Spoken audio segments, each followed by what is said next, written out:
মদ্যপান, ধূমপান ও মাদক সেবন স্বাস্থ্যের পক্ষে ক্ষতিকর। চলি দেবাশিস, তোমাদের বৈবাহিক জীবন সুখের হোক এই কামনা করি।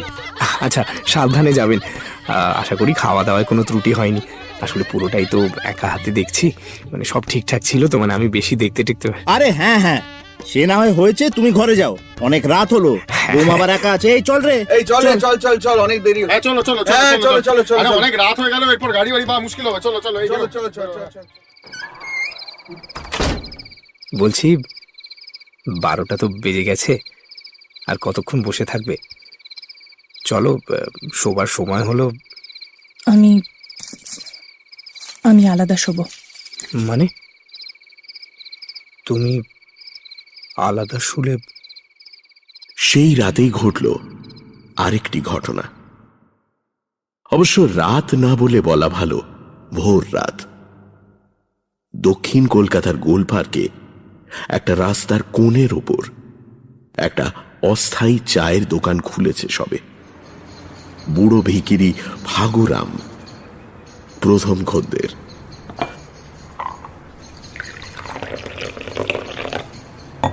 ए फागुराम, ये चाय ले। वाह, ये चाय में जो खुशबू है ना, ऐसा कोई चाय।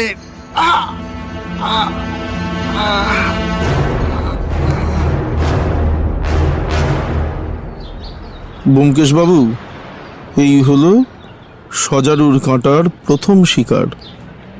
আমরা তো এই বিষয়ে খুব একটা কিছু, এখন আপনি।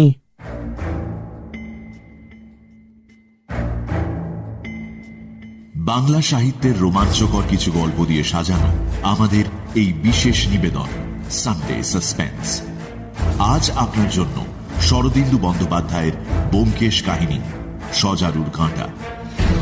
শরদিন্দু বন্দ্যোপাধ্যায়ের জন্ম 30শে মার্চ 1899 সালে, মৃত্যু 1970 সালের 22শে সেপ্টেম্বর। বাঙালি পাঠক মহলে তিনি সবচেয়ে জনপ্রিয় তাঁর লেখা ব্যোমকেশ বক্সীর গল্প ও উপন্যাসের জন্য। যদিও ব্যোমকেশ কাহিনী ছাড়াও তিনি রচনা করেছেন অসামান্য কিছু ঐতিহাসিক উপন্যাস, অজস্র ছোট গল্প ও।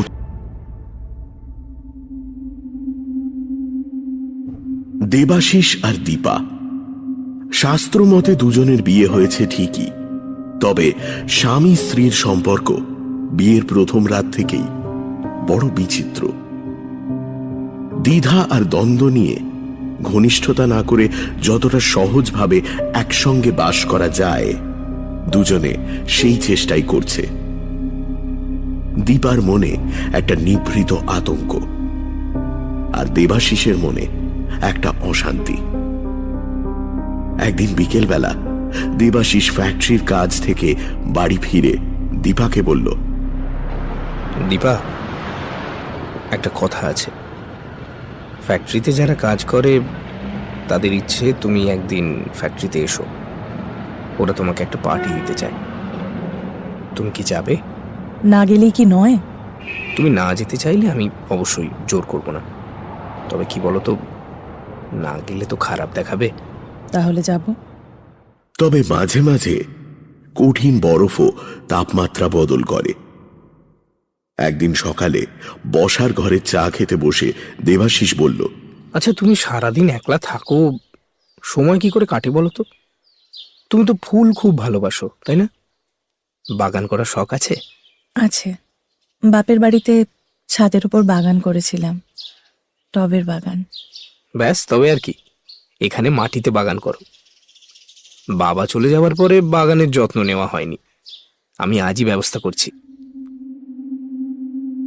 পরদিন মালি এলো, গাড়ি গাড়ি সার এলো, নার্সারি থেকে গোলাপের কলম, ছোট ছোট গাছের চারা এলো, আরো কত কি যে এলো।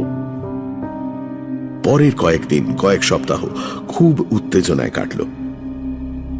একদিন দেবাশিস ফ্যাক্টরি থেকে ফিরে এসে দেখল দীপা খুব মন দিয়ে বাগানে কি সব মাপজোক করছে। দেবাশিস আসতেই তাকে বলল, এই দেখো দেখো, ইস্টার লিলিতে কুড়ি ধরেছে। তাই নাকি? বাহ বাহ বাহ, তোমার বাগানের প্রথম ফুল, বাহ। হাসতে গিয়েও দীপা থেমে গেল। তোমার বাগানের? বাগান কি শুধু দীপার একার, দেবাশিসের নয়? তারপর কেটে গেছে আরো কয়েক সপ্তাহ। দীপা আর দেবাশিসের দাম্পত্য পেরিয়েছে মাস 2। এক সন্ধ্যের কথা, রবীন্দ্র সরোবর লেকের ধার, সময় মোটামুটি 8:30-9টা। আসলে খুবই বিপদের মধ্যে পড়ে গেছি ভাই, না হলে তোমায় এভাবে। আরে এত কিছু বলতে হবে না, এই নাও এটা রাখো, যদি আরো দরকার পড়ে আমাকে জানিও, কেমন? থ্যাংক ইউ সো মাচ ভাই। চলি, কাল আড্ডায় দেখা হচ্ছে আশা করি। হ্যাঁ হ্যাঁ, এসো এসো, সাবধানে যেও।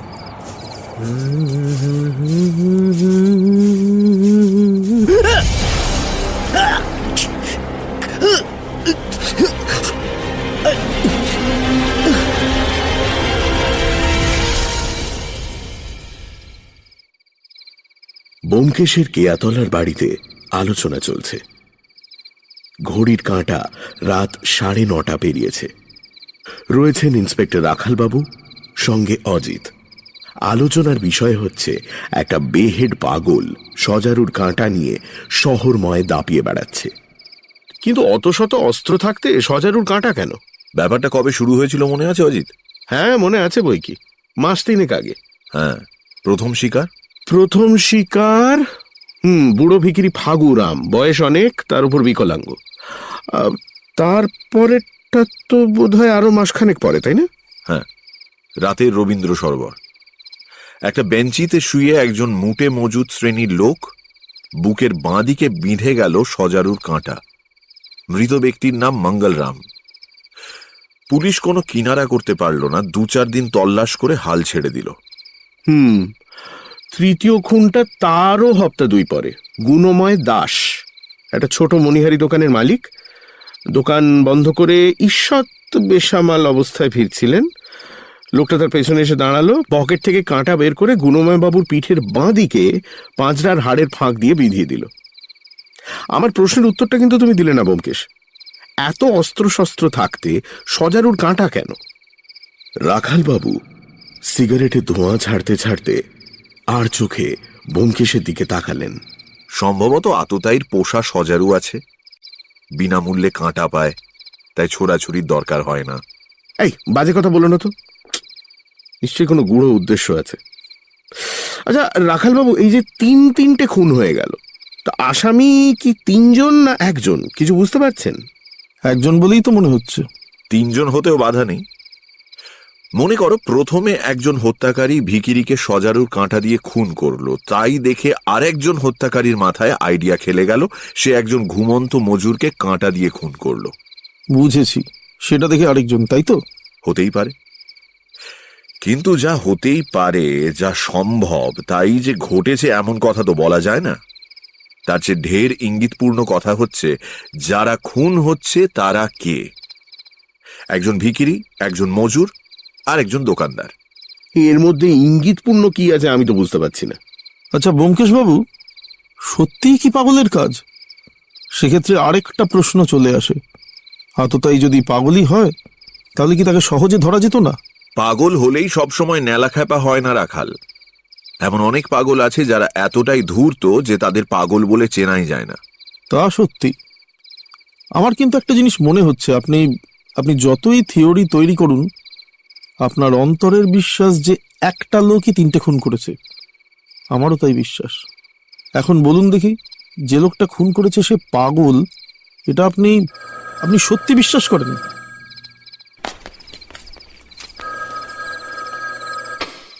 হ্যালো, হ্যাঁ কি ব্যাপার? আচ্ছা দিচ্ছি। রাখাল, তোমার কল। হ্যাঁ, ইন্সপেক্টর রাখাল দত্ত বলছি। হ্যাঁ, সে কি, এক্ষুনি আসছে। ব্যোমকেশ বাবু, আবার সজারুর কাঁটা, এই নিয়ে 4 বার। এবার উচ্চ শ্রেণীর ভদ্রলোক, কিন্তু আশ্চর্য, ভদ্রলোক মারা যাননি, তাকে হাসপাতালে নিয়ে যাওয়া হয়েছে। মারা যাননি? না, কিছু একটা রহস্য আছে। আমি চলি, আপনি আসবেন? অবশ্যই।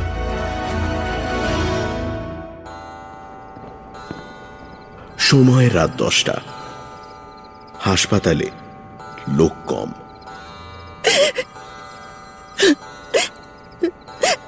ঠাকুর ঠাকুর তুমি ওকে সুস্থ করে দাও ঠাকুর। সব ঠিক হয়ে যাবে বৌদিমণি, সব ঠিক হয়ে যাবে, এত চিন্তা করো না। তো তোমার শরীরটা খারাপ হবে না, সব ঠিক হয়ে যাবে। ঠাকুর ঠাকুর ঠাকুর। ব্যোমকেশ আর রাখাল বাবু হাসপাতালে প্রবেশ করলেন। চলো ওদিকে জিজ্ঞেস করা যাক। আচ্ছা, বেড নাম্বার 302-তে একটু খেয়াল রেখো। হ্যাঁ, ডক্টর গুপ্ত রয়েছেন ওখানে, সেলাইন, রক্ত এগুলো কিন্তু প্রয়োজন, একটু খেয়াল রেখো কেমন? নমস্কার, আমরা থানা থেকে আসছি। ও আচ্ছা, আপনারা ওই ভেতরের ঘরে চলে যান। হ্যাঁ, ডাক্তার গুপ্ত আপনাদের জন্যই অপেক্ষা করছেন। নমস্কার ডাক্তারবাবু, আমি ইন্সপেক্টর রাখাল দত্ত, আর ইনি শ্রীযুক্ত ব্যোমকেশ বক্সী। আরে মশাই, আজ দেখছি অসাধারণ ঘটনা ঘটার দিন। ব্যোমকেশ বাবুর সঙ্গে পরিচয় হলো। বসুন বসুন। কি ব্যাপার বলুন তো? আরে মশাই, আশ্চর্য ব্যাপার, অভাবনীয় ব্যাপার। আমি 20 বছর ধরে ডাক্তারি করছি, এমন প্রকৃতি বিরুদ্ধ ব্যাপার আমি কখনো দেখিনি। অবশ্য ডাক্তারি বইতে 2-4টে উদাহরণ যে নেই তা নয়, কিন্তু সচক্ষে দেখা কোটিতে গুটি রহস্য নিয়েই আমার কারবার। আপনি আমাকেও অবাক করে দিয়েছেন। মনে হচ্ছে একটা মনের মতো রহস্য এতদিনে পাওয়া গেছে। আপনি আমাকে গোড়া থেকে সবটা বলুন তো। বেশ, তাই বলছি। আজ রাত 8:30টার সময় 3টে ছোকরা একজন অজ্ঞান লোককে ট্যাক্সিতে নিয়ে এলো এখানে। ওরা রবীন্দ্র সরোবর বেড়াতে গেছিল। হঠাৎ দেখলো একটা গাছের তলায় বেঞ্চির পাশে একজন পড়ে আছে। দেশলাই জেলে দেখে লোকটার পিঠের বাঁ দিকে সজারুর কাঁটা বিঁধে আছে, কিন্তু লোকটা মরেনি, অজ্ঞান হয়ে গেছে। ওদের মধ্যে একজন লোকটাকে চিনতে পারলো, তাদের ফ্যাক্টরির মালিক দেবাশিস ভট্ট। তখন ওরা হাসপাতালে নিয়ে এলো।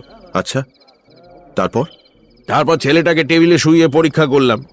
সজারুর কাঁটা দিয়ে হত্যা করার কথা এখন তো সবাই জানে।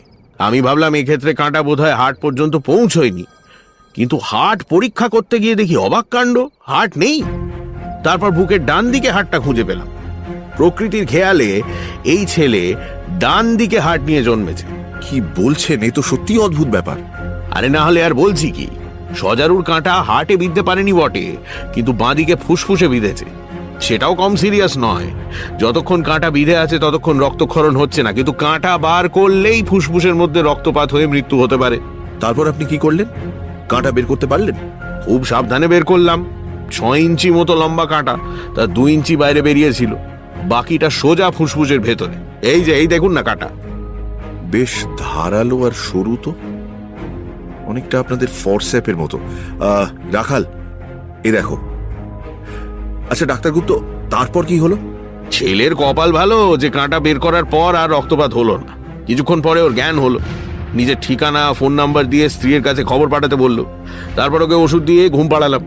ও স্ত্রী যখন এলো তখন ও ঘুমোচ্ছে। বাইরে একটি মেয়ে বসে আছে, সেই কি? হ্যাঁ, দেবাশিসের স্ত্রী।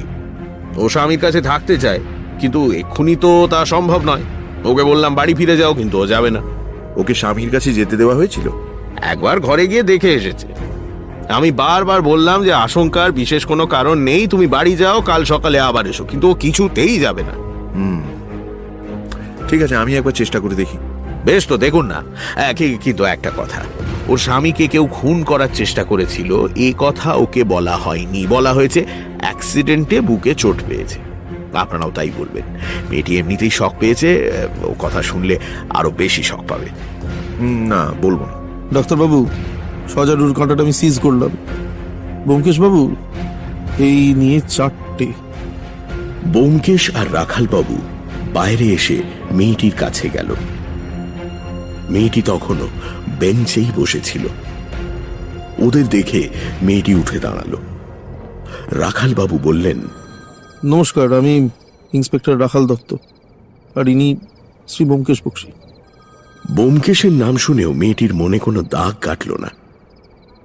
তার শঙ্কা ভরা চোখ একবার এর মুখে একবার ওর মুখে যাতায়াত করতে লাগলো। ব্যোমকেশ নরম সুরে বলল, আপনি ভয় পাবেন না। আপনার স্বামীর গুরুতর আঘাত লেগেছিল বটে, কিন্তু জীবনের আশঙ্কা আর নেই। আমাকেও ঘরে থাকতে দিচ্ছে না কেন? দেখুন, আচ্ছা আপনার নামটাই তো জানা হয়নি। দীপা মুখার্জি। না, মানে দীপা ভট্ট। দীপা দেবী, আপনার স্বামীকে ঘুম পাড়িয়ে রাখা হয়েছে। এই সময় আপনি তার কাছে থেকে কি করবেন বলুন? তার চেয়ে না, আমাকে যদি ওর কাছে থাকতে না দেওয়া হয়, আমি সারা রাত এখানে বসে থাকবো। কিন্তু রুগীর ঘরে ডাক্তার আর নার্স ছাড়া এ সময় অন্য কারু থাকা নিষেধ। আমি কিছু করব না, খাটের একপাশে চুপটি করে বসে থাকবো। দেখি ডাক্তারবাবুকে বলে দেখি যদি কিছু করা যায়। আচ্ছা, দেবাশিস বাবুর কি অন্য কোনো আত্মীয় এখানে নেই? না, ওর আর কোনো আত্মীয় নেই। আপনার নিশ্চয়ই আত্মীয় স্বজন আছে, তারা কোথায় থাকেন? তাদের খবর দেওয়া হয়েছে? তারা কাছেই থাকেন, কিন্তু তাদের খবর দিতে ভুলে গেছি। ঠিক আছে, আপনি ঠিকানা দিন, আমরা তাদের খবর পাঠাচ্ছি। দীপা ঠিকানা আর টেলিফোন নাম্বার দিল। ব্যোমকেশ তখন ডাক্তার গুপ্তর কাছে ফিরে গিয়ে বলল, ডাক্তারবাবু, বউটিকে স্বামীর কাছে থাকতে দিন। ও বুদ্ধিমতী বলেই মনে হলো, কিন্তু বড় ভয় পেয়েছে। ডাক্তারবাবু দু একবার আপত্তি করে শেষ পর্যন্ত রাজি হলেন। ব্যোমকেশ দীপাকে ডেকে এনে যে ঘরে দেবাশিস রয়েছে সেই ঘরে নিয়ে গেল। দীপা পা টিপে টিপে গিয়ে খাটের পাশে দাঁড়ালো। সামনের দিকে ঝুঁকে ব্যগ্র চোখে দেবাশিসের মুখ দেখল। দেবাশিস পাশ ফিরে শুয়ে ঘুমোচ্ছে। তার মুখের ভাব শান্ত, প্রসন্ন। দীপা তার মুখের ওপর চোখ রেখে অতি সন্তর্পণে খাটের পাশে বসল। রাত 11টার সময় হাসপাতাল থেকে বেরোবার পথে রাখালবাবু ব্যোমকেশকে বললেন, বউটির বাপের বাড়িতে একবার টেলিফোন করতে হবে তো। না, সশরীরে সেখানে উপস্থিত হওয়া দরকার। আজ রাতে তোমার বিশ্রাম নেই। আমি বিশ্রামের জন্য ব্যস্তও নই, চলুন।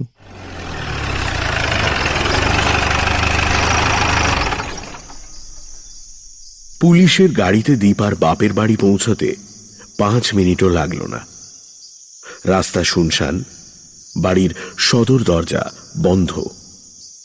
রাখালবাবু সজোরে কড়া নাড়লেন। কিছুক্ষণ পরে ঘুম চোখে একজন এসে দরজাটা একটু ফাঁক করে বলল, কে? কি চান? ভয় নেই, আমরা পুলিশের লোক, দরজা খুলুন। দরজা খুলে গেল। দুজন দাঁড়িয়ে আছেন। একজন বয়স্ক, আর একজনের বয়স 25-26 হবে। রাখালবাবু ব্যোমকেশকে নিয়ে ভেতরে ঢুকলেন। তারপর প্রশ্ন করলেন, দেবাশিস ভট্ট আপনাদের কে হন? বয়স্ক লোকটি উত্তর দিলেন, আমার জামাই। কেন, কি হয়েছে? একটা অ্যাক্সিডেন্ট হয়েছে। আপনার জামাই দেবাশিসবাবু বুকে একটা আঘাত পেয়েছেন, নিয়ে হাসপাতালে ভর্তি হয়েছেন। আপনার মেয়ে এখন সেখানেই আছেন। হ্যাঁ, কি বলছেন? কোন হাসপাতালে? রাসবিহারী হাসপাতাল। আপনি আপনি ভয় পাবেন না। আঘাত গুরুতর হলেও জীবনের আশঙ্কা নেই। না না না, আমরা এক্ষুনি যাচ্ছি। বিজয়, বিজয় তুমি এদের বসাও একটু, আমি তোমার মাকে নিয়ে যাচ্ছি। কোথায় গেলে শুনছো? ভদ্রলোক ছুটে বাড়ির ভেতরে চলে গেলেন। ব্যোমকেশ বলল, আচ্ছা বিজয়বাবু, দেবাশিস বাবু কি আপনার ভগিনীপতি? আগে হ্যাঁ, আমিও হাসপাতালে যাব। না, আপনার সঙ্গে আমাদের একটু আলোচনা আছে। আচ্ছা, আপনার বাবার নাম কি? নীলমাধব মুখার্জি, কলেজের অধ্যাপক। ওদের কথার ফাঁকেই বয়স্ক ভদ্রলোক মানে নীলমাধব মুখার্জি তার আধ ঘোমটা টানা স্ত্রীকে নিয়ে বেরিয়ে এলেন। রাখালবাবু বললেন, মিস্টার মুখার্জি, আপনারা পুলিশের গাড়িটাতেই যান। গাড়ি আপনাদের পৌঁছে দিয়ে এখানে ফিরে আসবে।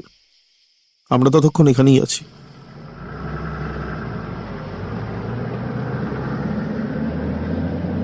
ওদের রওনা করে দিয়ে তিনজনে বৈঠকখানায় এসে বসলেন। ব্যোমকেশ বিজয়কে প্রশ্ন করল, আপনাদের বাড়িতে কে কে আছেন? ঠাকুরদা উদয় মাধব মুখার্জি কলেজের প্রিন্সিপাল ছিলেন, কিন্তু হঠাৎ পঙ্গু হয়ে পড়ায় অবসর নিয়েছেন। বাবার কথা তো আগেই বললাম। এছাড়া মা আর আমি। আপনি কি চাকরি করেন? আমি MA পাশ করেছি, কলেজে পড়ানোর চেষ্টা করছি। আর আপনার বোন মানে দীপা? ও গার্লস স্কুল থেকে সিনিয়র কেমব্রিজ পাশ করেছে, তারপর ওর বিয়ে দেওয়া হলো আর কি। আপনার বোনের কতদিন বিয়ে হয়েছে? 2 মাসের কিছু বেশি, খুব সম্ভবত তাই হবে। আচ্ছা, আপনার ভগ্নিপতি কি কাজ করেন? প্রজাপতি প্রসাধন ফ্যাক্টরির মালিক। ওর আত্মীয় স্বজন কেউ নেই? যতদূর জানি কেউ নেই। বন্ধু বান্ধব? দেখুন, অন্য বন্ধু বান্ধবদের কথা জানি না, কিন্তু নৃপতিদার আড্ডায় যারা যায় তাদের সঙ্গে দেবাশিসের বেশ ঘনিষ্ঠতা আছে। নৃপতি কে? নৃপতি লাহা এই পাড়াতেই থাকে, বেশ উচ্চশিক্ষিত বুঝলেন, সারাদিন লেখাপড়া নিয়েই থাকে। সন্ধ্যের পর ওখানে আমাদের আড্ডা জমে। এই নৃপতি লাহা বিয়ে করেনি? না, বিপত্নিক এবং নিঃসন্তান। তা কে কে থাকে সেই আড্ডায়? দেখুন, প্রবাল আছে, টুকটাক গান টান করে। এছাড়া আছে খড়গ বাহাদুর, বাবা নেপালি মা বাঙালি, কলকাতার সবচেয়ে নামী ফুটবল ক্লাবের হয়ে খেলে। তাছাড়া সুজন মিত্র, সে সিনেমায় অভিনয় করে, বেশ নাম হয়েছে ওর। আর তাছাড়া আছে কপিল বোস, ওর বাবার আবার প্রচুর পয়সা। কপিল কিন্তু ভালো ছেলে, টেনিস বিলিয়ার্ড খেলে দিন কাটায় আর রাতে দূরবীন লাগিয়ে আকাশের তারা গোনে। কিন্তু এসব প্রশ্ন কেন হঠাৎ? ব্যোমকেশ এবার রাখালবাবুর সঙ্গে দৃষ্টি বিনিময় করে বলল, আপনাকে বলছি, আপনি আর কাউকে বলবেন না। দেবাশিস বাবুকে কেউ খুন করবার চেষ্টা করেছিল। বিজয়ের চোখ জল জল করে উঠল। সে উত্তেজিত হয়ে বলল, আমি জানতাম। জানতেন? কি জানতেন? আমি জানতাম যে এটা ঘটবে। আপনি জানতেন যে এটা ঘটবে? কি জানতেন আপনি? সব কথা আমাকে খুলে বলুন। আমি আমি কিছু জানি না ব্যোমকেশবাবু। আসলে দেবাশিসের কথা শুনে মাথাটা ঠিক কাজ করছে না, তো তাই হঠাৎ কি বলে ফেলেছি ঠিক নেই। আমার মাফ করেন ব্যোমকেশবাবু, আমি এই বিষয়ে খুব একটা কিছু জানি না। দেখুন, দেবাশিস বাবুর শত্রু তাকে খুন করবার চেষ্টা করেছিল। দৈবক্রমে তার প্রাণ বেঁচে গেছে।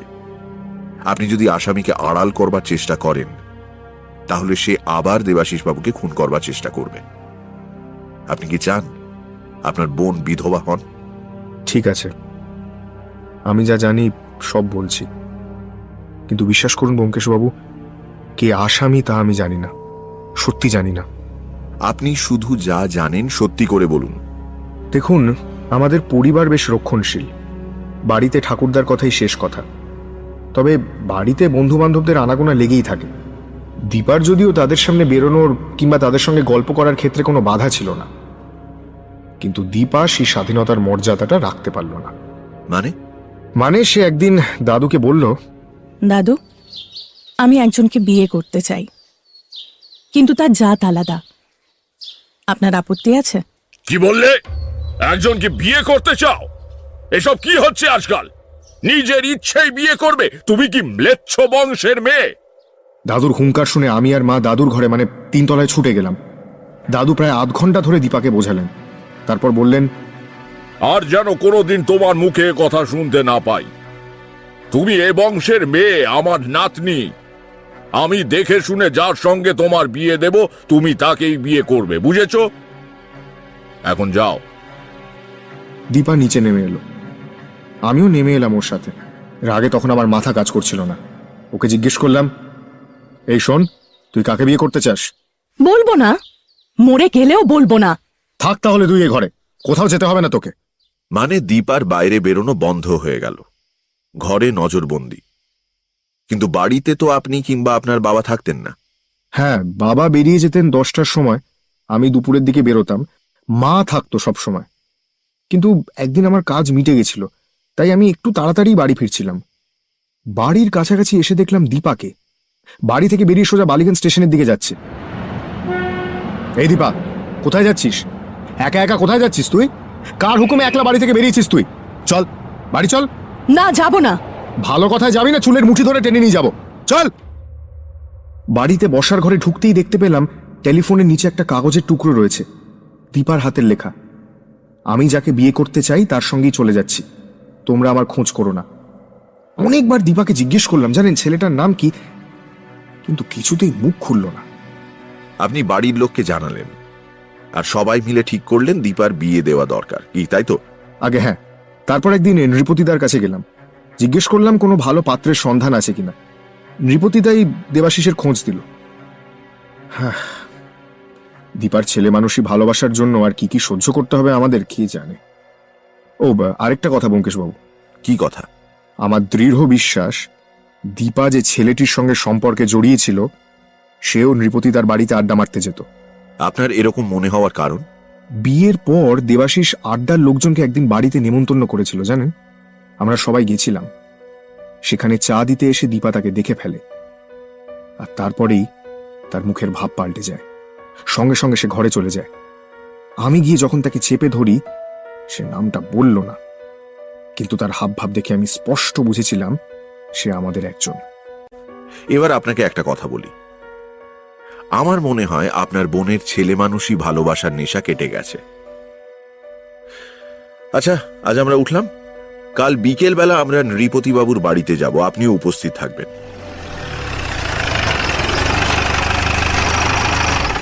ফিরতি পথে ব্যোমকেশ রাখালবাবুকে বলল, আজ এই পর্যন্ত থাক, কাল সকালে আবার হাসপাতাল যাব। পরদিন বেলা 10টা নাগাদ ব্যোমকেশকে নিয়ে রাখালবাবু হাসপাতাল এলেন। ডাক্তার গুপ্ত একগাল হেসে বললেন, ভালো খবর, ছোকরাই যাত্রায় বেঁচে গেল, সকালে বেশ চাঙ্গা হয়ে উঠেছে, তবে এখনো অন্তত 2-3 দিন হাসপাতালে থাকতে হবে। বাহ, খুব ভালো। তাহলে আমরা ওর সাথে একটু দেখা করতে পারি? পারেন, কিন্তু 10 মিনিটের বেশি নয়। হ্যাঁ, আপাতত 10 মিনিটই যথেষ্ট।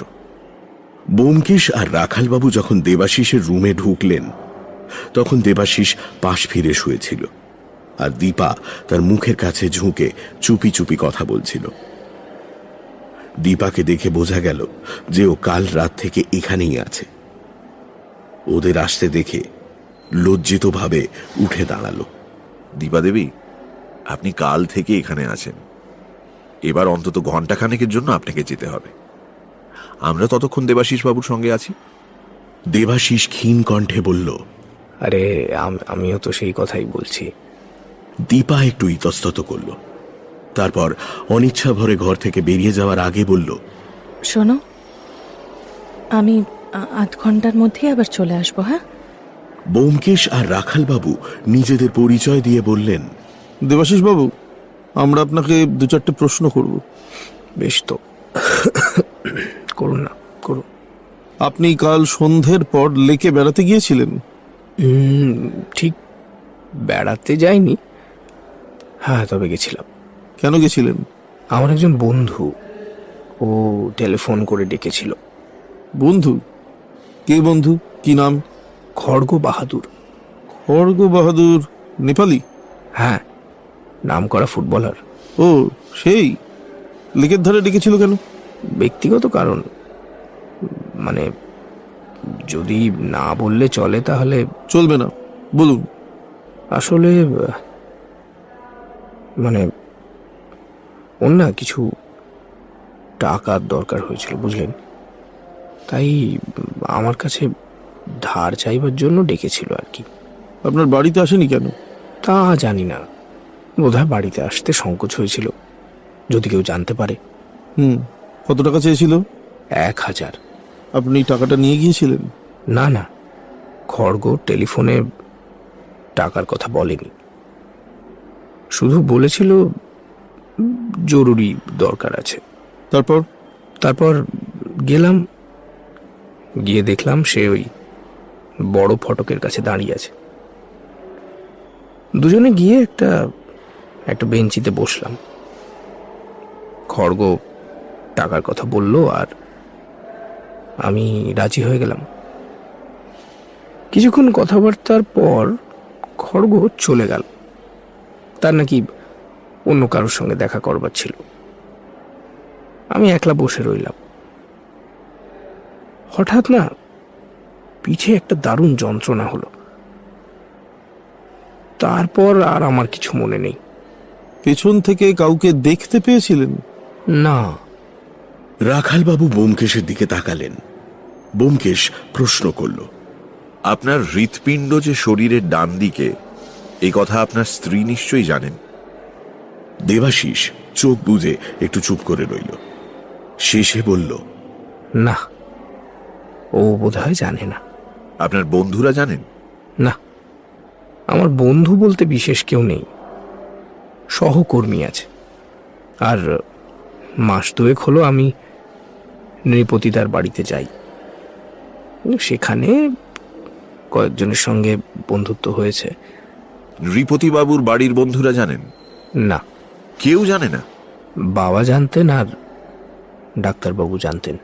আচ্ছা আচ্ছা, এমন কেউ আছে আপনার মৃত্যুতে যার লাভ হবে? কেউ না। আচ্ছা, আপনার সঙ্গে দীপা দেবীর সম্পর্ক কেমন? হ্যাঁ, সম্পর্ক সম্পর্ক কেমন মানে জানো, আজ একটা নতুন ক্রিম তৈরি করেছি। তাই নাকি?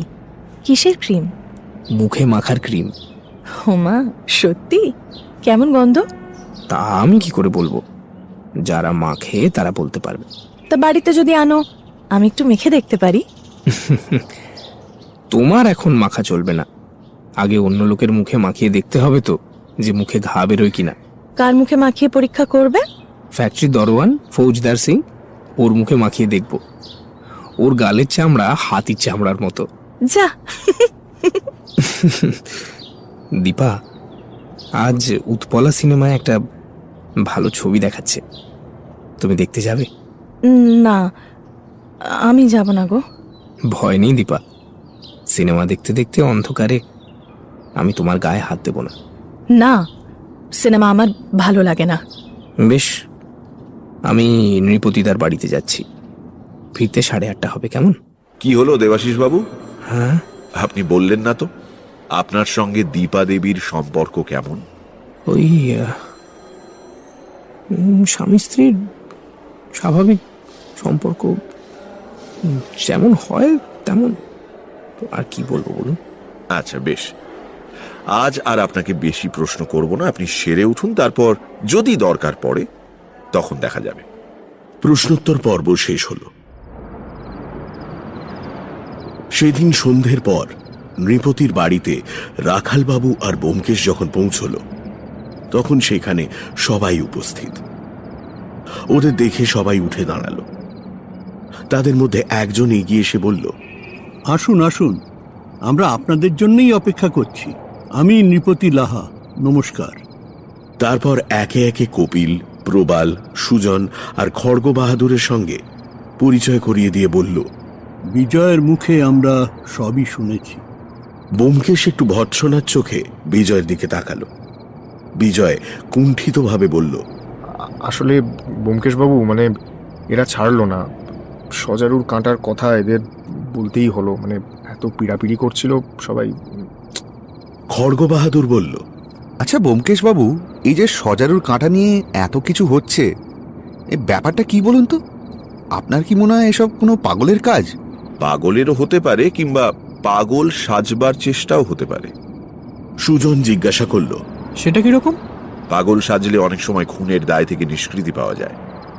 বড়জোর পাগলা গারদে বন্ধ করে রাখে, ফাঁসি হয় না, এই আর কি। আপনারা দেবাশিস বাবুর বন্ধু, তার জীবন সম্বন্ধে নিশ্চয়ই অনেক কিছু জানেন। ওর সঙ্গে আমাদের পরিচয় বেশি দিন না, আমাদের মধ্যে শুধু প্রবাল ওকে আগে থেকে চিনত। ব্যোমকেশ এবার প্রবালের দিকে তাকালো। প্রবাল গলা পরিষ্কার করে বলল, সেরকম কিছু না, আমরা স্কুলে এক ক্লাসে পড়তাম, তাই পরিচয় ছিল, কিন্তু বন্ধুত্ব ছিল না। বন্ধুত্ব ছিল না? না, বন্ধুত্বও ছিল না, অসদ্ভাবও ছিল না। স্কুলের পরও দিল্লি চলে গেল, অনেকদিন দেখা সাক্ষাৎ হয়নি। মাস 2 আগে এই ঘরে ওকে আবার দেখলাম। ও আচ্ছা, খড়গ বাহাদুর, কাল রাতে আন্দাজ 8টার সময় আপনি দেবাশিস বাবুকে টেলিফোন করেছিলেন? হ্যাঁ। কোথা থেকে টেলিফোন করেছিলেন? এখান থেকেই। নৃপতিদার টেলিফোন আছে, আমরা সকলেই দরকার হলে ব্যবহার করি। কাল আমরা সবাই এখানেই ছিলাম, শুধু দেবাশিস ছাড়া। ওর জন্য অনেকক্ষণ অপেক্ষা করলাম, কিন্তু ও যখন এলো না তখন ওর বাড়িতেই টেলিফোন করেছিলাম। তারপর লেকে দেখা হয়েছিল, তাই তো? আচ্ছা, এখন একটা কথা বলুন দেখি, আপনি যখন দেবাশিস বাবুকে ছেড়ে চলে আসেন তখন আশেপাশে কাউকে দেখেছিলেন? দেখে থাকলেও লক্ষ্য করিনি। আমরা একটা গাছের তলায় বেঞ্চে বসেছিলাম, আর অন্ধকার হয়ে গেছিল, লোকজন বেশি ছিল না। আচ্ছা নৃপতি বাবু, আপনাকে একটা কাজ করতে হবে। আমরা আপনাদের পৃথকভাবে প্রশ্ন করতে চাই। আমরা একটা ঘরে গিয়ে বসবো, আর আপনারা একে একে আসবেন। ছোট একটা ঘর পাওয়া যাবে কি? নিশ্চয়ই, পাশেই ছোট ঘর আছে। আসুন আসুন, দেখাচ্ছি। পর্দা ঢাকা দরজা দিয়ে নৃপতি তাদের পাশের ঘরে নিয়ে গেল। ঘরটা ছোট, কয়েকটা চেয়ারের মাঝখানে একটা গোল টেবিল, টেবিলের ওপর টেলিফোন রাখা। ব্যোমকেশ বলল, এই তো ঠিক যেমনটা চেয়েছিলাম। রাখাল, তুমি সভাপতির আসন অলঙ্কৃত করো। নৃপতিবাবু, আপনি বাকি সবাইকে বসতে বলে চলে আসুন এখানে। আগে আপনার জেরা শেষ করে একে একে ওদের ডাকবো। ছোট্ট ঘরটায় এজলাস বসল। শুরু হলো প্রশ্ন উত্তর পর্ব। ব্যোমকেশ জিজ্ঞেস করল, আচ্ছা নৃপতিবাবু, আপনি তো দেবাশিসের কথা বিজয়কে বলেছিলেন, তাই না? আগে হ্যাঁ, আপনি কি দেবাশিসকে আগে থেকে চিনতেন? ওর বাবার সঙ্গে আমার আলাপ হয়েছিল, সেও 6-7 বছর আগের কথা। দেবাশিস তখন কলকাতায় থাকতো না, দিল্লিতে পড়াশুনো করত। আসলে দেবাশিসের বাবা সুভাষিস বাবু আমার বাড়ির সামনের ফুটপাতে পড়ে গেছিলেন। আমি ওনাকে বাড়িতে নিয়ে এসে ফার্স্ট এড দিই, সেই প্রথম আলাপ। তারপর উনি ওনার ফ্যাক্টরিতে তৈরি সাবান, তেল, ক্রিম সব আমাকে উপহার দিয়ে খুবই বিব্রত করেছিলেন।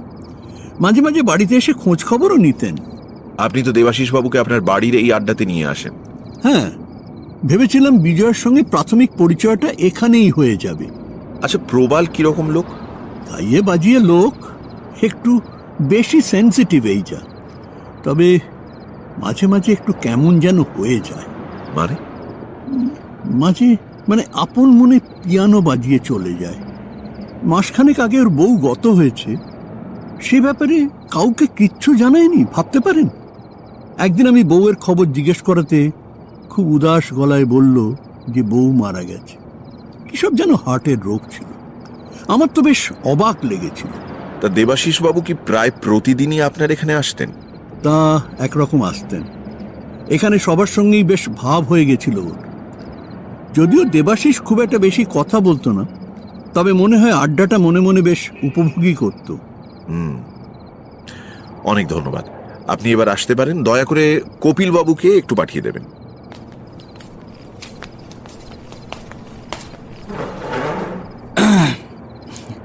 কপিল এসে চেয়ার টেনে বসল। আচ্ছা কপিল বাবু, আপনি যে অবিবাহিত, এর কোনো কারণ আছে কি? আসলে আমি এমন একজনকে বিয়ে করতে চাই যার মন হবে আমার মনের সমান্তরাল। সেরকম কাউকে খুঁজছি, পাচ্ছি না, তাই এখনো বিয়েটা আর করা হয়নি। আমি তারাদের নিয়ে বেশ আছি। দিনের বেলা কাজকর্মে কিঞ্চিত ব্যস্ত থাকি, রাতে মানে আপনি কি দূরবীন নিয়ে?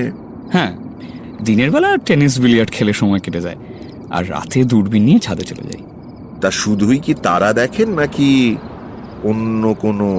না না না না, অন্য আর কিছু নেই। আচ্ছা, আপনি আসতে পারেন। একটু প্রবাল বাবুকে ডেকে দেবেন।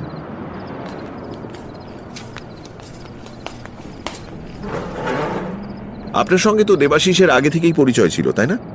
গরিবের সঙ্গে বড় মানুষের যতটুকুনি পরিচয় থাকে ততটুকু।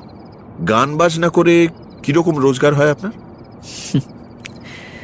এদেশে শিল্পীর কদর কিরকম সেটা তো আপনি ভালোই জানেন ব্যোমকেশ বাবু। তা আপনি কি বিবাহিত? ছিলাম, এখন আর নেই। স্ত্রী মারা গেছে, জন্মগত রোগ ছিল, শ্বশুর বাড়ির লোকেরা লুকিয়ে বিয়ে দিয়েছিল। আচ্ছা, তো আপনার বাড়ি কোথায়? গোলপার্ক। ওই গোলপার্ক থেকে একটা সরু রাস্তা বেরিয়েছে, সেটা দিয়ে কিছুটা এগোলে একটা পুরনো দোতলা বাড়ি আছে, তার একতলায় ভাড়া থাকি। আপনি কি রোজ এখানে আড্ডা দিতে আসেন? যখন রেকর্ডিং এর চাপ থাকে তখন আসা হয় না, রেওয়াজের ব্যাপার থাকে তো। আর বাড়িতে কি আপনি একাই থাকেন? হ্যাঁ, একটাই লোক আছে, ওই খাবার দিয়ে যায়। ধন্যবাদ প্রবাল বাবু। আপনি একটু বিজয়কে পাঠিয়ে দেন এবার। বিজয় বাবু, আপনার বোনের আইবুড়ো বেলার বই খাতা জিনিসপত্র নিশ্চয়ই এখনো আপনাদের বাড়িতে আছে। কাল আমরা যাব, একটু নেড়ে চেড়ে দেখব, যদি দরকারি কোনো জিনিস পাওয়া যায়। বেশ, ঠিক আছে।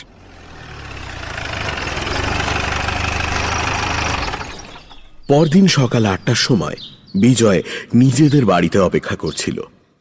ব্যোমকেশ আর রাখালবাবু আসতেই তাদের দোতলায় দীপার ঘরে নিয়ে গেল।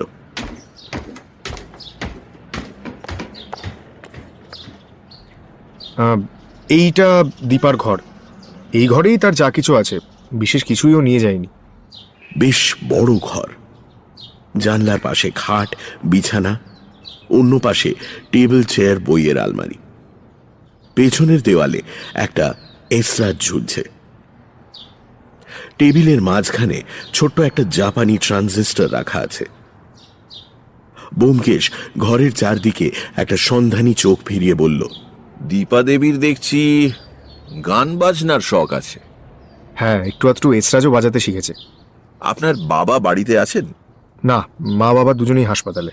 দেবাশিস বাবু ভালো আছেন, আমি টেলিফোন করে খবর নিয়েছিলাম। বোধহয় 2-3 দিনের মধ্যেই ছেড়ে দেবে। যাক, আপনারা চা খাবেন তো? আপত্তি কি? একবার হয়েছে, কিন্তু অধিকন্তু ন দোষায়। ঠিক আছে, আমি চা নিয়ে আসছি, ততক্ষণ আপনারা দেখুন যা দেখার। বইয়ের আলমারির চাবি খুলে দিয়েছি, আর খাটের তলায় দুটো ট্রাঙ্ক আছে, তার চাবিও খোলা আছে। দাঁড়ান, আমি চাটা নিয়ে আসছি। বিজয় বেরিয়ে যাবার পর ব্যোমকেশ রাখালবাবুকে বলল, ঘরে তল্লাশ করার মতো বিশেষ কিছুই নেই দেখছি। আমি বইয়ের আলমারিটা দেখছি, তুমি ততক্ষণ ট্রাঙ্ক দুটো হাঁটকাও। রাখালবাবু খাটের তলা থেকে ট্রাঙ্ক দুটো টেনে বার করলেন। ব্যোমকেশ আলমারি খুলে বই দেখতে লাগলো।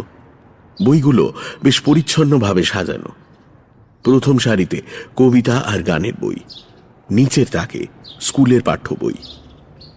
ব্যোমকেশ বইগুলো একে একে খুলে দেখল, কিন্তু কোথাও এমন কিছু পেল না যা থেকে কোনো ইঙ্গিত পাওয়া যায়। আধুনিক কোনো লেখকের বই আলমারিতে নেই, এমনকি শরৎচন্দ্রের বইও না। এ থেকে পারিবারিক গোঁড়ামির পরিচয় পাওয়া যায়। দীপার মানসিক প্রবণতার কোনো ইশারা তাতে নেই। ব্যোমকেশ বাবু, একবার এদিকে আসুন। ব্যোমকেশ রাখালবাবুর পাশে গিয়ে দাঁড়ালো। তিনি একটা খোলা ট্রাঙ্কের সামনে হাঁটু গেড়ে বসে আছেন। সামনে মেয়েলি জামা কাপড়ের স্তূপ, হাতে পোস্টকার্ড আয়তনের একটা সুদৃশ্য বাঁধানো খাতা। খাতাটা ব্যোমকেশের দিকে এগিয়ে দিয়ে রাখালবাবু বললেন, কাপড় চোপড়ের তলায় ছিল, একবার পড়ে দেখুন। অটোগ্রাফের খাতা। বেশিরভাগ পাতাই খালি। সামনের কয়েকটা পাতায় উদয় মাধব ইত্যাদি বাড়ির কয়েকজনের হস্তাক্ষর, দু একটা মেয়েলি কাঁচা হাতের নাম দস্তখত। তারপর একটা পাতায় একজনের স্বাক্ষরের ওপর একটা কবিতার ভগ্নাংশ। তোমার চোখের বিজলি উজ্জ্বল আলোকে পরাণে আমার ঝঞ্ঝার মেঘ ঝলকে। তারপর সব পৃষ্ঠা শূন্য। অটোগ্রাফের খাতাটা যে দীপার তাতে কোনো সন্দেহ নেই, কারণ মলাটের ওপরেই তার নাম লেখা রয়েছে।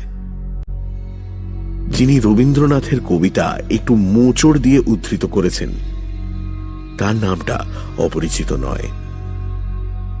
তিনি বিশেষ একটি আড্ডার নিয়মিত সভ্য। ব্যোমকেশ খাটো গলায় বলল, আমাদের সন্দেহ তাহলে মিথ্যে নয়। বাইরে পায়ের শব্দ শোনা গেল। ব্যোমকেশ চট করে অটোগ্রাফের খাতাটা পকেটে পুরে রাখালবাবুকে চোখে ইশারা করল। বিজয় দু হাতে দু পেয়ালা চা নিয়ে এসে টেবিলের ওপর রাখল। বলল, আসুন ব্যোমকেশ বাবু, চা নিন। কিছু পেলেন?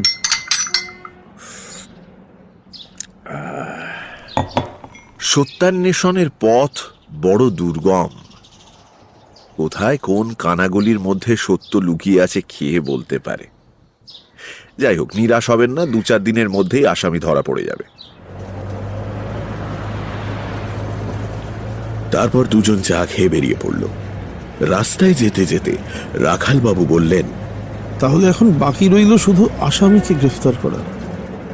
অবশ্য পাকাপোক্ত সাক্ষী সাবুত না পেলে তাকে পাকড়াও করা যাবে না। না, তাকে পাকড়াবার একটা ফন্দি বার করতে হবে, কিন্তু তার আগে নিঃসংশয়ভাবে জানা দরকার দেবাশিসের স্ত্রী এ ব্যাপারে কতটা যুক্ত আছে। হাসপাতালে ডাক্তার গুপ্ত ব্যবস্থা করে দিলেন। একটা ফাঁকা ঘরে দীপার সঙ্গে ব্যোমকেশ আর রাখালবাবুর কথা হলো। ব্যোমকেশ বলল, আমরা আপনাকে কয়েকটা প্রশ্ন করতে চাই। কেন প্রশ্ন করতে চাই এখন জানতে চাইবেন না, পরে আপনি জানতে পারবেন। কি জানতে চান বলুন না। তার মুখে আতঙ্কের ভাব আর নেই। সে তার সহজ স্বাভাবিক সাহস অনেকটা ফিরে পেয়েছে। সওয়াল আরম্ভ হল। রাখালবাবু অচঞ্চল চোখে দীপার মুখের দিকে তাকিয়ে রইলেন।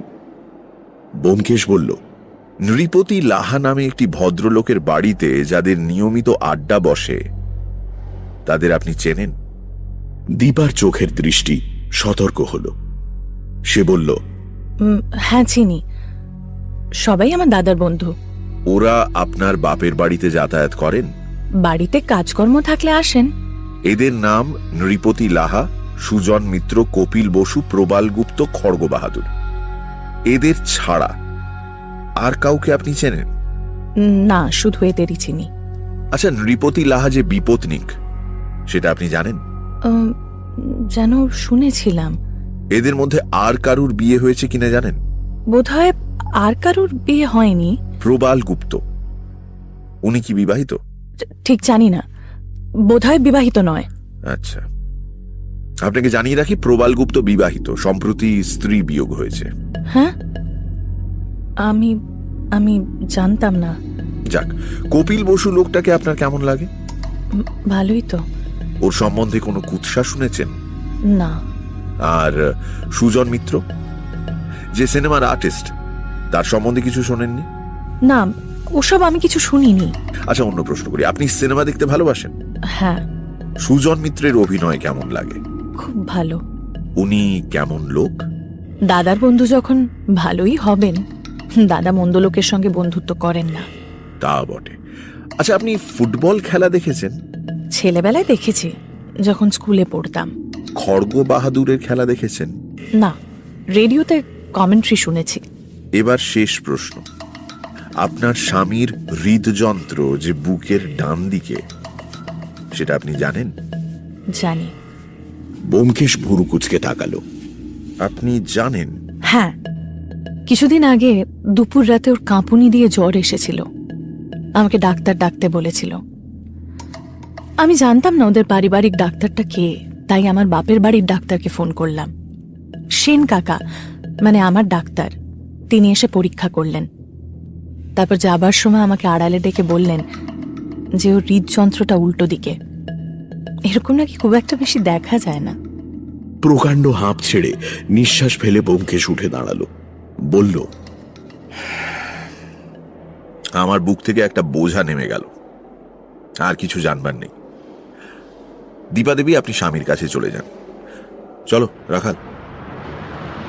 হাসপাতালের বাইরে এসে ব্যোমকেশ রাখাল বাবুকে প্রশ্ন করল, কি দেখলে, কি বুঝলে? কোনো ভুল নেই, মেয়েটা নির্দোষ। প্রতিক্রিয়া যখন যেমনটা আশা করা গিয়েছিল তেমনটাই পাওয়া গেছে। এখন কিং কর্তব্য? তুমি এখন থানায় যাও রাখাল, আমিও বাড়ি যাই। ও ভালো কথা, একটা বুলেট প্রুফ গেঞ্জি জোগাড় করতে পারো?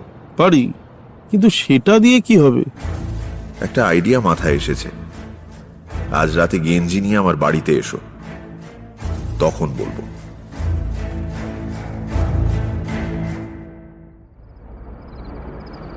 সন্ধ্যের পর ব্যোমকেশ একা নৃপতির আড্ডায় গেল। সবাই উপস্থিত ছিল।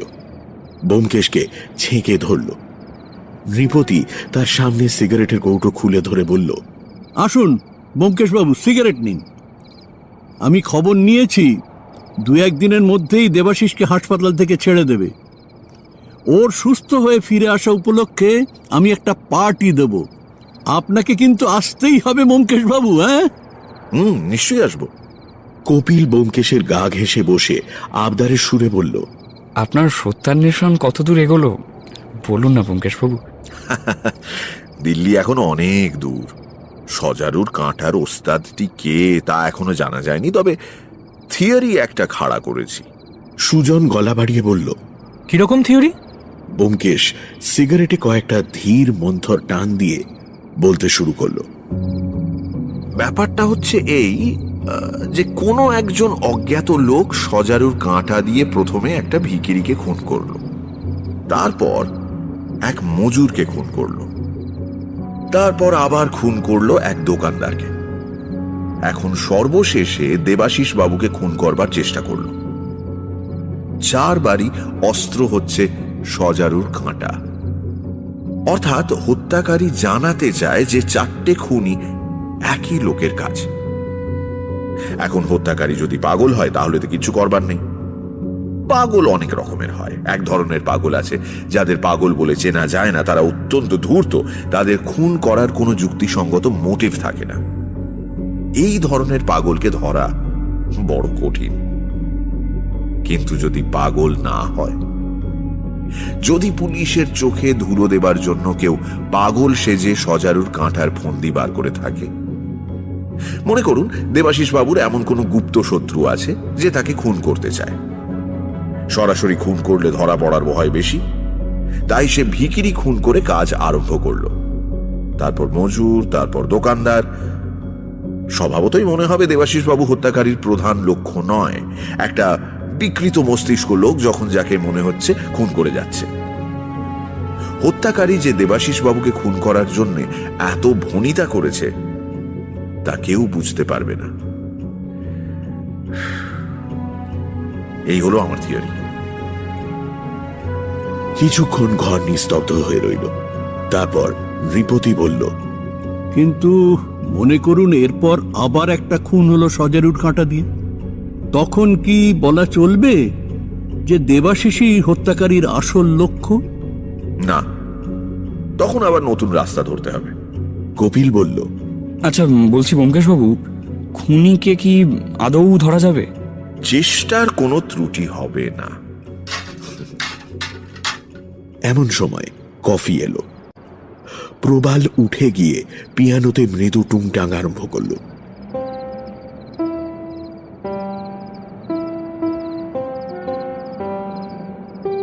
ব্যোমকেশ কফি শেষ করে আরো কিছুক্ষণ গল্প সল্প করে বাড়ি ফিরে চলল।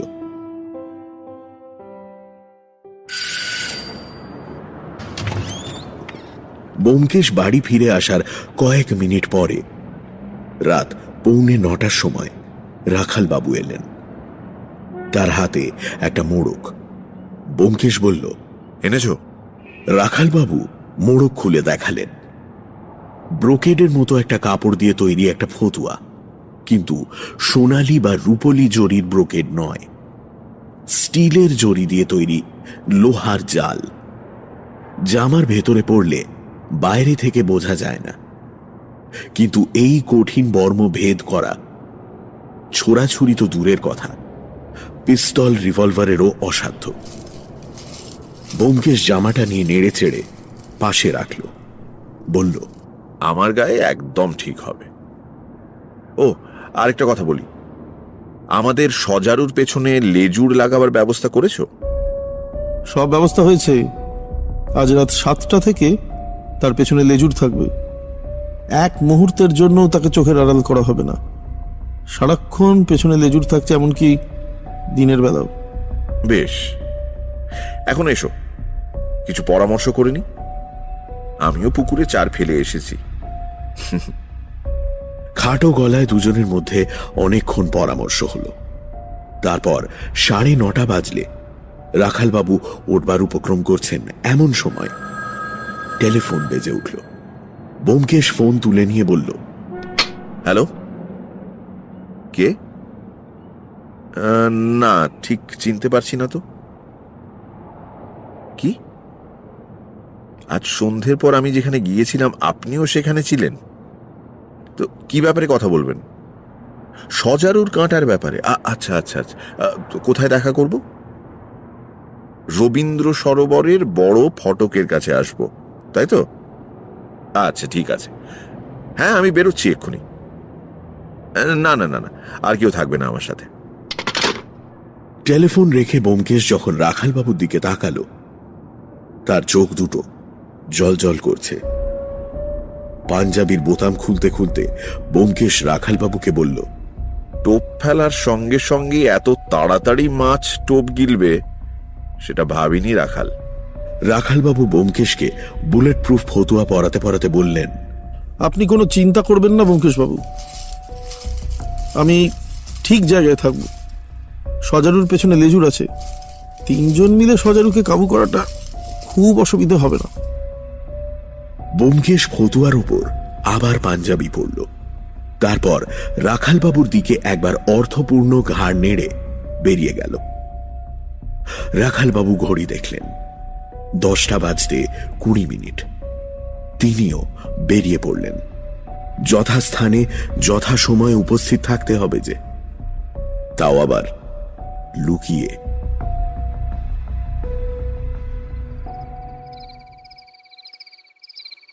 রবীন্দ্র সরোবরের সদর ফটকের সামনে লোক চলাচল নেই। কদাচিৎ একটা বাস কিংবা মোটর হুশ করে সাদার্ন অ্যাভিনিউ দিয়ে চলে যাচ্ছে। ব্যোমকেশ সাদার্ন অ্যাভিনিউ এর রাস্তা পেরিয়ে ফটকের সামনে গিয়ে দাঁড়ালো। এদিক ওদিক তাকালো, কিন্তু কাউকে দেখতে পেল না। রবীন্দ্র সরোবরের ভেতরে আলো আঁধারিতে জনমানব চোখে পড়ে না। ব্যোমকেশ ফটকের মাঝখানে দাঁড়িয়ে খানিক ইতস্তত করল, তারপর ভেতর দিকে এগিয়ে গেল। 2-4 পা এগিয়েছে মাত্র, এমন সময় একটা লোক সামনের একটা গাছের আড়াল থেকে বেরিয়ে এসে দাঁড়ালো। হাত তুলে ব্যোমকেশকে ইশারা করে ডাকল। ব্যোমকেশ তার কাছে যেতেই লোকটা ইশারা করে বেঞ্চে বসতে বলল। জলের ধারে গাছের তলায় বেঞ্চ পাতা।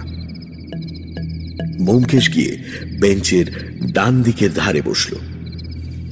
চারদিকের ঝিকিমিকি আলোতে অস্পষ্টভাবে মুখ দেখা যায়, তার বেশি নয়। ব্যোমকেশ জিজ্ঞেস করল, এবার বলুন। লোকটা একটা সিগারেট খেতে চাইল। ব্যোমকেশ সিগারেটের প্যাকেট বার করে দিল। লোকটা সিগারেট নিয়ে প্যাকেটটা ব্যোমকেশকে ফেরত দিল। তারপর নিজের পকেট থেকে দেশলাই বার করতে করতে হঠাৎ ব্যোমকেশকে ইশারা করে বলল যে ব্যোমকেশের পেছন দিকে কে যেন আসছে। ব্যোমকেশ সেদিকে ঘুরে বসতেই অনুভব করল তার পিঠের বাঁ দিকে বুলেট প্রুফ ফতুয়ায় চাপ পড়ছে। বিদ্যুৎ বেগে সে পেছনে ফিরল। লোকটা তার পিঠে সজারুর কাঁটা বিধিয়ে দেবার চেষ্টা করছে। ব্যোমকেশ মুখ ঘোরাতেই হতবুদ্ধির মতো সে চাইল।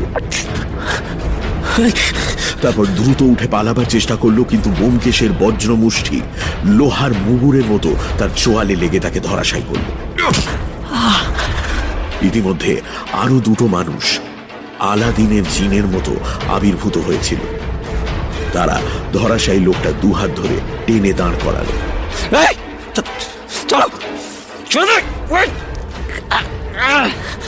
ব্যোমকেশ তার হাত থেকে সজারুর কাঁটা ছিনিয়ে নিয়ে বলল, প্রবাল গুপ্ত, তুমি 3 জনকে খুন করেছ এবং 2 জনকে খুন করার ব্যর্থ চেষ্টা করেছ।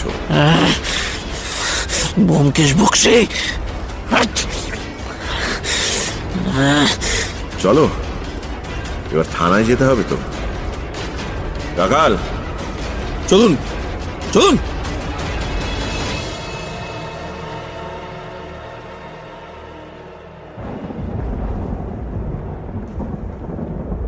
হপ্তা 2 পরে একদিন মেঘাচ্ছন্ন সকালবেলায় ব্যোমকেশের বসার ঘরে পারিবারিক চায়ের আসর বসেছে। অজিত আছে, সত্যবতীও আছে। কাল রাত থেকে বৃষ্টি শুরু হয়েছে, মাঝে মাঝে থামছে, আবার শুরু হচ্ছে। অজিত বলল, ইস, এমন একটা গাইয়ে লোককে তুমি পুলিশে ধরিয়ে দিলে। লোকটা বড্ড ভালো গান করতো, কিন্তু ও সত্যি এতগুলো লোককে খুন করেছে? লোকটা নিশ্চয়ই পাগল। প্রবাল গুপ্ত পাগল নয়, কিন্তু একেবারে প্রকৃতিস্থ মানুষও নয়। অবস্থাপন্ন ঘরের ছেলে ছিল, হঠাৎ দৈব দুর্বিপাকে গরিব হয়ে গেল। দারিদ্র্যের তিক্ত রসে ওর মনটা বিষিয়ে উঠল। ওর চরিত্রে ষড়রিপুর মধ্যে 2টো ভীষণভাবে স্পষ্ট, লোভ আর ঈর্ষা। দারিদ্র্যের আবহাওয়ায় এই 2টো রিপু ওকে আর প্রকৃতিস্থ থাকতে দেয়নি। সব কথা পরিষ্কার করে বলো না বাপু।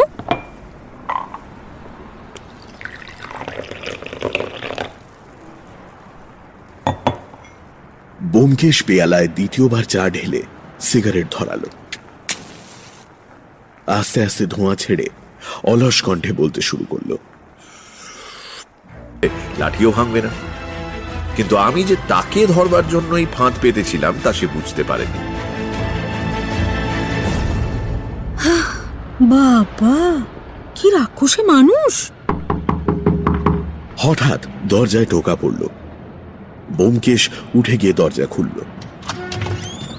ব্যোমকেশ দা, আসবো?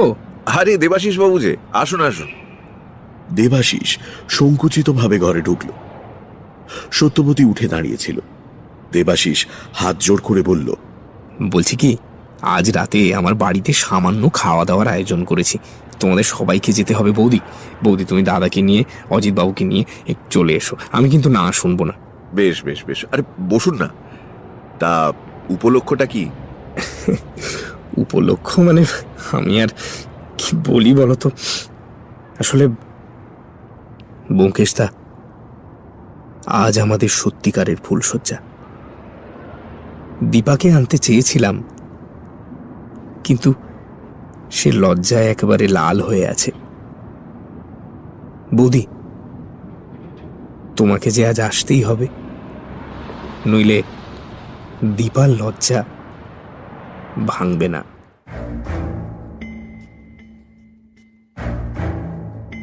শুনছিলেন ব্যোমকেশ কাহিনী সজারুর কাঁটা।